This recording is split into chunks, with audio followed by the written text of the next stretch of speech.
This morning, learn to acknowledge God's grace. Pakisulat nga po ninyo dyan, I acknowledge the grace of God working in my life every day. It is the grace of God that is working in our everyday life. It is God's favor. It is God's goodness. It is God's wisdom. All of Him and none of us. The blessing, the promotion that we have, it comes from God. No? Let us continue to discuss about what is the message of the Lord for us here in Genesis chapter 14. Kahapon, sa unang bahagi po ay nakita po natin yung pag-rescue ni Abraham sa kanyang pamangkin at sa kanyang mga mag-anakan dahil kinupkup po ng apat na hari ang lugar kung saan ay nabubuhay si Lot. At nakita po natin dito yung larawan ng Panginoong Jesucristo sa buhay po ni Abraham bilang kinsman redeemer, no? Hindi po pinabayaan ni Abraham ang kanyang pamangkin. Bagkus ito po ay kanya pong hinabol at kinuha. No? Dalawa po yung pong ipinapakita sa atin doon na larawan ng Panginoong Yesus sa buhay po ni Abraham. He is our kinsman redeemer and He is our rescuer. Ni-rescue po niya tayo mula po sa kadiliman. Iniwan ng Panginoon ang kanya pong trono sa kalangitan at bumaba upang tayo po ay alisin, iahon, palayain mula po sa pagkabihag sa kadiliman. So, ngayon, this is the continuation, starting in verse 17, Genesis chapter 4, hanggang sa last part. Dito po makikita po natin yung, at itinuturo po sa atin that the true victory, ang tunay na tagumpay, is rooted in the grace of God rather than human achievement. Kasi, dalawang hari po ang na-meet ni Abraham dito na meron pong inilalarawan sa buhay nating mananampalataya. So, it is the representation of these two kings is the representation or the picture of the world offering us wealth and Melchizedek offering us or declaring unto us that our victory, it comes from the Lord. Dalawa po, yung hari po ng Sodoma,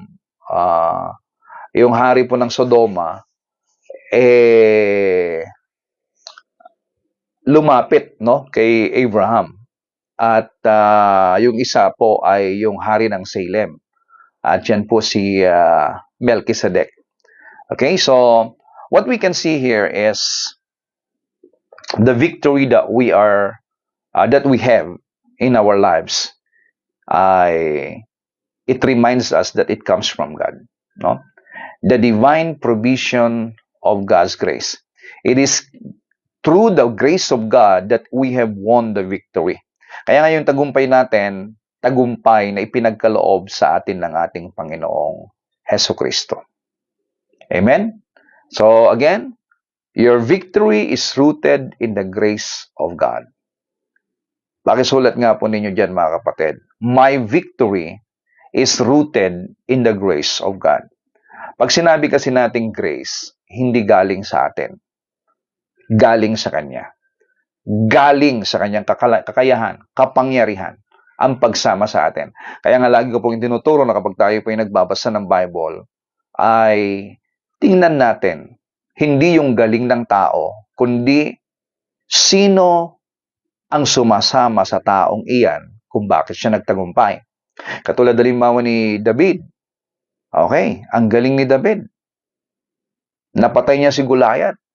Si Goliath na kinakatakutan ng hukbo ng Israel, na kapag humahamon si Goliath, nagtatakbuhan yung mga magagaling na sundalo, the well-trained soldiers of Israel, no? Sila po'y nagtatakbuhan. Pero bakit may tapang itong si David? Dahil ba siya ay well-trained? No, ang dapat nating makita dito ay bakit matapang si David sapagkat alam niya kung sino yung sumasa kanya. So, ang nagbigay ngayon ng tagumpay kay David, hindi yung kanyang galing, kundi yung Diyos na sumasa kanya na sinasampalatayanan niya. So, what we can see here is the one who with David. At yun po yung biyaya ng Panginoon. So, grace will always exalt the works of God in our lives. Ulitin ko. Grace will always exalt the grace of God in our lives. Kaya napakaganda po na makita po natin bilang mananampalataya, it is all because of the finished work of Jesus Christ that we are winning. It is all because of the finished work of Jesus Christ that we are blessed. We are promoted. We have wisdom. Kasi sabi ng Bible, every good and perfect gift comes from above. Amen? So balikan po natin dito yung tagumpay ni Abraham.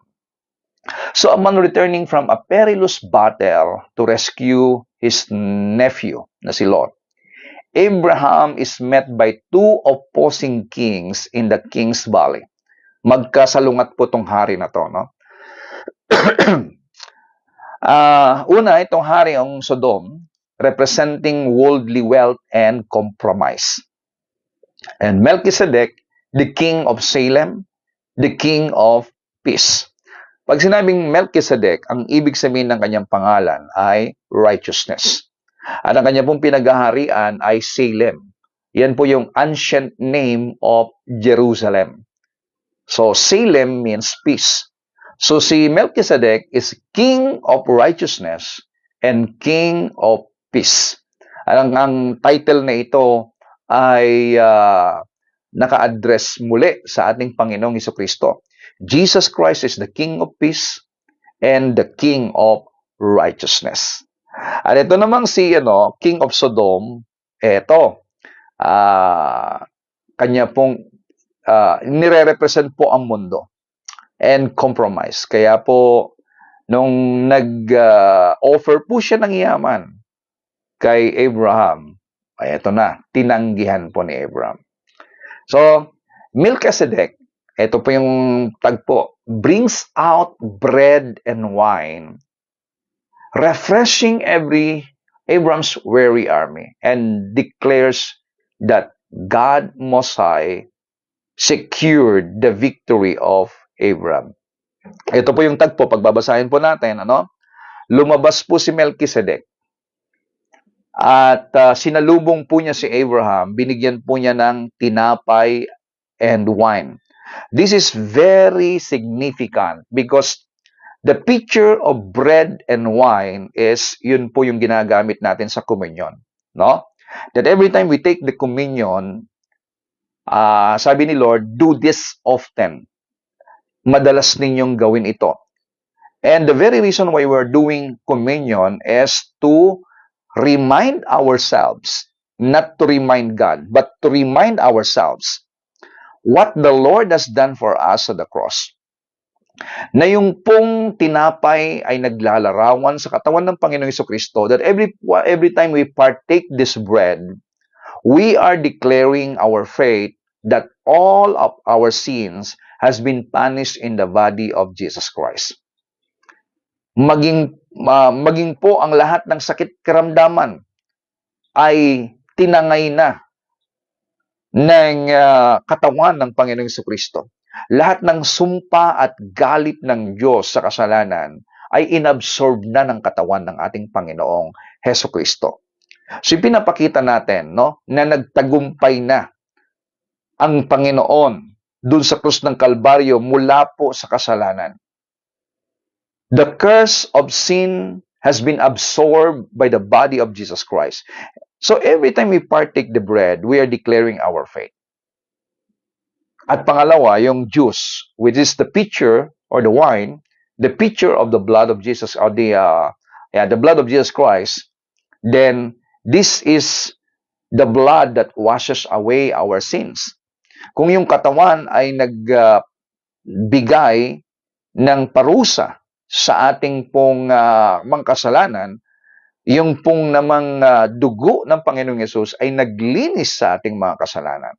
So that was we are doing. And we need to do this often. No? Yung iba ginagawa once a month or every week or every time na may gathering, every Bible study. Depende. Ano? Hindi po ito tradisyon na ginagawa, kundi we need to be reminded again and again. At ito po, sa tagpong ito, lumabas si Melchizedek at kanya pong dala-dala ito. Napakahalaga na ipinapaabot po dito ni Melchizedek na ang tagumpay mo ay ang tagumpay doon sa cross ng Kalbaryo. Because the cross, bagamat hindi pa po nagaganap ang pag-aalay ng Panginoong Yesus by the time, pero doon po sa lumang tipan, they are looking forward at the cross. Tumitingin sila forward. They are envisioning the cross. Tayo naman, na after the cross, we are looking back at the cross. Tayo nakatingin, no? At the back at the cross. At dito, ipinahayag ni Melchizedek, "Blessed be the God Most High, Abraham, who gives you the victory." So meaning, Melchizedek ni-remind po niya si Abraham, ang nagbigay ng tagumpay sa iyo ay ang Diyos. Could you amin, 300 plus lang po yung kanyang sundalo. Tapos 4 na kaharian, yung pong kumupkup or bumihag, kinalot, paano mo maigagapi yan? Yung ang kinalaban nila, 5 kaharian 5 kaharian na igapi ang lahat. Pero, itong si Abraham ay meron lang 300 na sundalo. Sino nagbigay ng tagumpay sa kanya? It must be God. At yan ang ni-remind ni Melchizedek kay Abraham. Hallelujah. So, kita nyo, Melchizedek is a profound type or the foreshadowing of Jesus Christ. Jesus is our eternal King of peace and great high priest who sustains us and intercedes for us. Okay? So, ni-recognize po dito ng sumulat ng Hebrew, pagbabasahin po ninyo ang Hebrew chapter 7, no? Na si Melchizedek ay types of Jesus Christ. At also, it was prophesied in Psalms 104, kung hindi ako nagkakamali, no? Doon sa Psalms 104, ang pagiging high priest po ng Panginoong Yesus ay kahalintulad ng priest forever ni Melchizedek. So, this is the typology. So, kung ating pong ilalarawan, para sa akin, parang after the war of Abraham at ang kanyang tagumpay, ay nagpakita sa kanya ang Panginoong Jesucristo sa katauhan ni Melchizedek. At ipinapaalala, inire-remind ng Panginoon ng tagumpay mo ay galing sa Diyos. At dahil ito, then sinabi niya yung yung bread and wine. So yun po yung aking pong nailalarawan sa isipan nung sinalubong ni Melchizedek si Abraham. So mga kapatid, dito po sa ating pong buhay, we need to be reminded na lahat po ng tagumpay natin sa buhay. May promotion tayo, may tagumpay sa negosyo, may answered prayer ka, lalong-lalo na kayo mga nasa abroad, no? Nagpe-pray kayo noon, pakapunta kayo dyan, magkaroon ng negosyo, magkaroon ng mapapangasawa, magkaroon ng anak, lahat ng tagumpay ninyo mga kapatid. Just after that you receive your victory, you must always go back and recognize that your victory comes from the Lord. Katulad po ni Abraham at ang kanya pong mga sundalo, no? They were reminded. Minsan, dyan po, alam nyo ba na minsan dumarating po yung atake ng kaaway kapag tayo po yung nagtatagumpay. Kasi ang nangyari po dito, dalawa ang sumalubong kay Abraham. Una, si Melchizedek. Pangalawang sumalubong sa kanya, yung hari ng Sodom. may offer ang mundo. There is always an offer of the world just after that we get a victory. Kaya nga po, napakaraming may mga Kristiyano, no, na just after na sila nagtagumpay sa kanilang mga ambisyon sa buhay, makikita nyo lumalayo sila sa Lord, napapalayo. Instead na higit na napapalapit at higit na i-appreciate ang Diyos sa kanila pong tagumpay, napapalayo. Why? Because there is danger. Nangyayari po itong nangyari kay Abraham na merong offer ang mundo lagi. Merong offer ang mundo. Mga kapatid, in season of spiritual fatigue or after great personal victories, we are tempted to rely on worldly strength or seek the praise of the world. Yun po yung temptation po doon. Minsan, nape-praise po tayo. O di kaya, nakikipagkaibigan na sa mundo. Kasi nga, we want to be known. No? Kailangan natin, gusto na natin makilala. So that's the danger. And that's, na yung pong pagkilala ng mundo sa iyo, eto na, parang napapalayo na sa mundo. So, just as Melchizedek brought bread and wine, Jesus Christ offers His followers spiritual nourishment and peace directly from heaven's throne. Meaning, we need to be refreshed, strengthened with the Word, with what the Lord has done for you. Yan po ang nais ng Panginoon. Tingnan nyo dito, no? Nung dumating po, after ng tagumpay ni Abraham, dumating naman po yung hari ng Sodom. The king of Sodom offers Abraham all the recovered possession. Tingnan yung ino-offer niya. Demanding only the return of his people. At sabi nung hari ng Sodom, sa'yo lahat yan. Ibibigay ko lahat. Pero Abraham refuses to take even a thread, no, or anything, kahit na bulong ti tsinelas lang, no, wala siyang kinuha, yung dahon ng tsinelas, no, to ensure that God alone gets the glory for His riches. Alam niyo, Abraham rejected the world's wealth, so the world couldn't claim they made him rich. So, his security was entirely in God, the possessor of heaven and earth. Minsan ang dami nating mga offer sa mundo. At minsan dun po tayo na nadadali, no? Yung mga bigla kang yayaman dito, mas marami kang matutulungan. Nako, nadali na po tayo diyan na maraming ulit. Syempre gusto natin makatulong, gusto natin magkaroon ng magandang pananambahan, magandang ganito, di ba? May mga nag-o-offer, ayan, lalong nadali, no? Alam nyo na, yung ibig sabihin, yung po mga na-scam, yung po mga nadali sa matatamis na pananalita ng mga tao. So, ito po yung pakaiingatan natin. Dahil meron talagang katulad ng hari ng Sodom na nag-aalay or naghahain ng mga tempting, riches. Friend, believers are called to be set apart, sanctified, separated. Our security and provision comes from God, not from worldly system. Pakisulat nga po ninyo dyan. My security and provision comes from God. Kaya, wag nating habulin or wag nating hayaan na tayo po ay ma-hook nung pain ng kaaway. Our supply, the supply, all of our needs comes from the Lord. Philippians 4:19 says, it reminds us that God will supply all our needs according to His riches in glorious or in Christ Jesus, no? His glorious riches in Christ Jesus.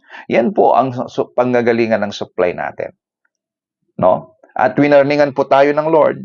Diyan po sa 2 Corinthians 6:14 at 1 Corinthians 6:12, there's a warning of the Lord na do not equally yoke with unbelievers, no? And enslaved by anything outside of Christ's lordship.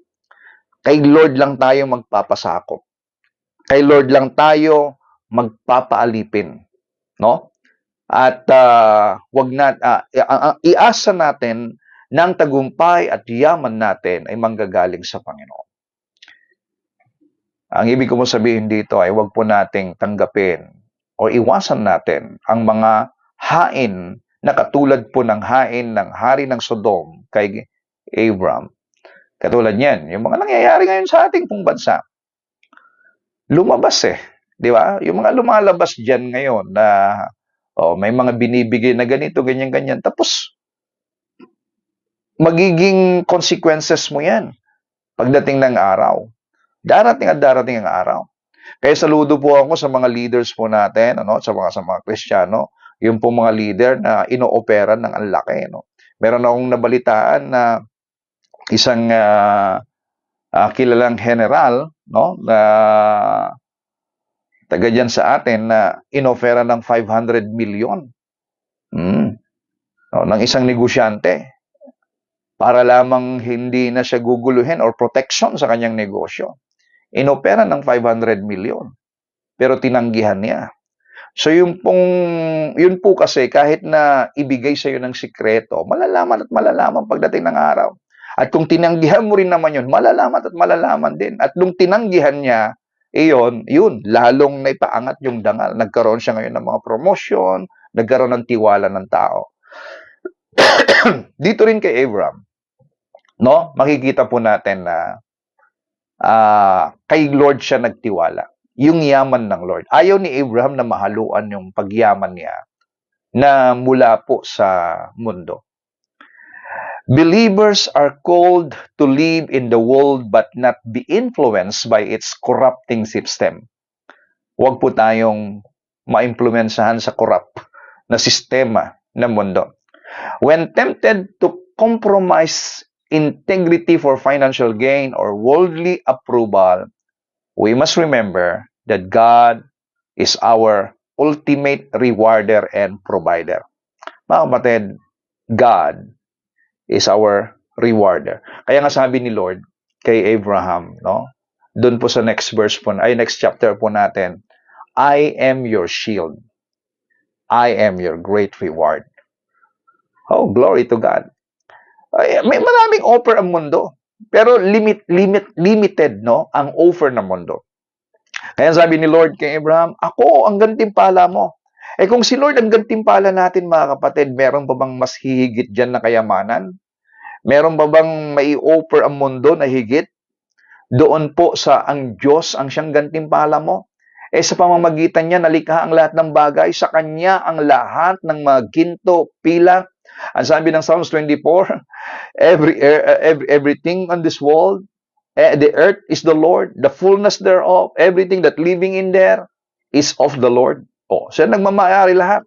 Saan kukuha yung tao ngayon ng i-offer sa atin? Saan kukuha ang mundo? Kapiranggot lang, hindi pa sa Kanya, sa Diyos pa yon. Ang sabi ni Lord, I am your great reward. So believers, my friend, again, are called not to be influenced by the corrupt system of this world.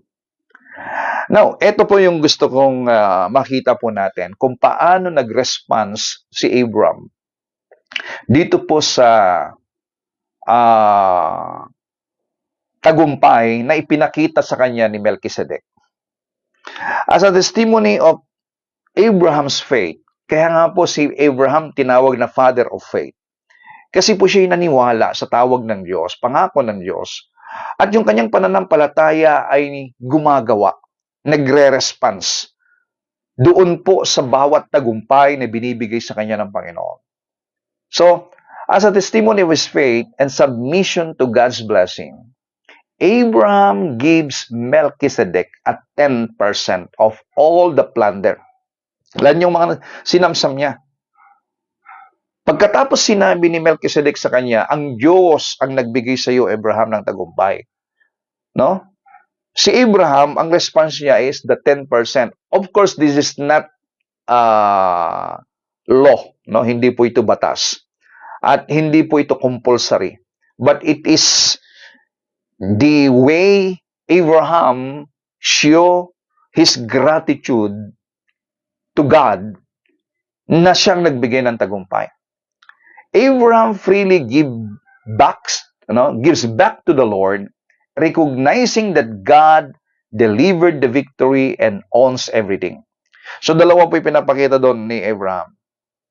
Nung binigay po niya yung 10% kay Melchizedek, the picture and the type of Jesus Christ. Una, ang nagbigay ng tagumpay sa kanya ay ang Diyos. Pangalawa, lahat ng bagay ay galing sa Diyos. So this is a recognition. This is actually the practice of people even before the law was given to Moses. Practice na po nila yon. Pero praise God, sa atin, syempre, hindi po tayo nagbibigay out of the law. We are giving it out of the heart. So we have to appreciate. Ngayon, sa akin pong pananaw, no, si Melchizedek ay hindi lamang po siya king of righteousness and king of Salem. Siya rin po ay high priest. Siya rin po ang kataas-taasang pari na wala pong may ganyang titulo, no? Na hari ka na, high priest ka pa. Si Jesus lang po ang meron pong ganyan na titulo. King and priest. At alam niyo ba na ibinibigay lamang po ang mga appreciation na ganito doon po sa buhay. Sa buhay na pari, doon lang po ibinibigay. So doon po sa Hebrews chapter 7, verse 7, pababa, ipinapakita po dito na si Melchizedek, ang siyang larawan ng Panginoon sa Kristo, ay ipinapakita po na higit na mataas si Melchizedek kaysa kay Abraham. Sapagkat si Abraham, nung nagbigay siya ng kanyang tithes, nirecognize niya yung priesthood and the kingship of Melchizedek. At siya po ay yung father of faith po natin. Kaya ako'y naniniwala na ang pagbibigay po natin ng appreciation sa lahat ng biyaya at pagpapala natin na natatanggap mula sa Diyos is we are giving it to our high priest nowadays. It is recognition, number one, that all our victory, all our blessing, all our increase comes from God. Pangalawa, God owns everything. And then pangatlo, ito po yung gusto kong makita natin every time we give to God. We're giving it to our high priest. At every time na nagbibigay ka sa yung high priest na si Jesus Christ sa ngayon, ipinapahayag yung giving mo na siya ay buhay. Oh, glory to God. Christ, our high priest, the King of righteousness and the King of peace is alive. So every time you give, my friend, in every increase that you have, you are declaring, my priest is alive. Kaya ang pagbibigay po natin, it should be a purpose with your heart. Pag sinabing a purpose in your heart, yun po sinasabi sa 2 Corinthians 9:7, ano? Na each of you should give what you have decided in your heart. So meaning, hindi ka lang basta nagbibigay, but what you purpose, what you decide in your heart. Ang ibig sabihin nito ay galing sa puso yung pagbibigay sa gawain ng Panginoon o pagbibigay mo sa Lord. It should be wholehearted. Ipinag-pray mo yan. Galing talaga sa puso, hindi yung ang pagbibigay kasi ng karamihan sa ngayon pag may sobra o di kaya pag ganito, wala, kulang pa to Kapag lagi mong titingnan yung kulang, tapos kukuha ka lang ng kapiranggot, tapos ibibigay mo na hindi po galing sa puso, hindi po yan yung cheerful giving na sinasabi po sa 2 Corinthians 9:7 na pagbibigay sa Panginoon.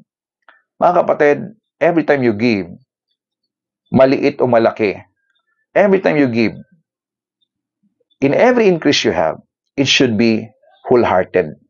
Galing sa puso. Ipinanalangin yan.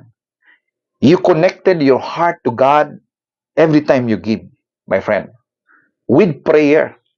Hindi yung pupunta ka, tapos hindi mo inihahanda yung puso mo, hindi mo inihahanda yung giving mo kay Lord. Itong ginawa ni Abraham, it was purpose in his heart. Galing sa puso niya ito.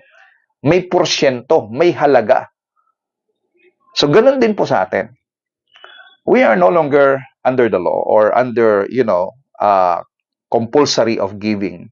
But the Lord wants us to appreciate Him and acknowledge Him comes from our heart. Praise God. So, again, my friend, what we've learned here is just as Melchizedek refreshed Abram, we are fed and sustained spiritually by Christ through the Lord's Supper. So we must root our strength in the finished work of Jesus Christ. Pakisulat nga ninyo ito. I rooted or ano ba to? The foundation of my strength comes from the finished work of Jesus Christ. Amen. Okay, pakisulat po ninyo yan. The foundation of my strength comes from the finished work of Jesus Christ. So, mag-ingat po tayo mga kapatid sa alay or yung temptation, offer ng mundo. Beware of King of Sodom. Kasi we are often tempted to compromise our integrity to achieve quick success. Madali po tayo talagang matempt dun po sa quick success, yung agad-agad, na minsan hindi naman nangyari at iiwan tayo na lugmok, iiwan tayo na discouraged, malungkot, bankrupt, no? At walang pag-asa. That is the purpose of the world. Kaya again, we have to beware.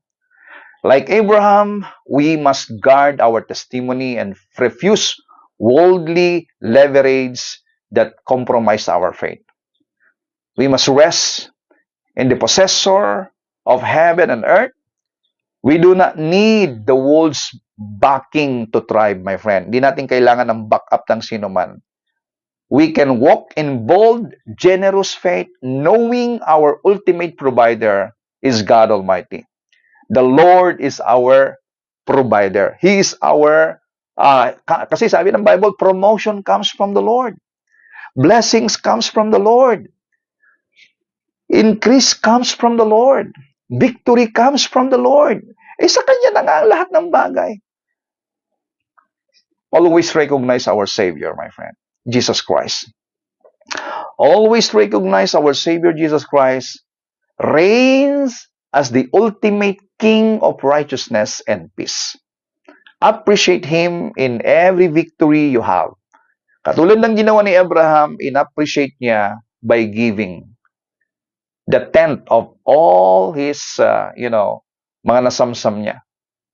So, because His priesthood is eternal, believers do not have to live in fear of losing their standing with God.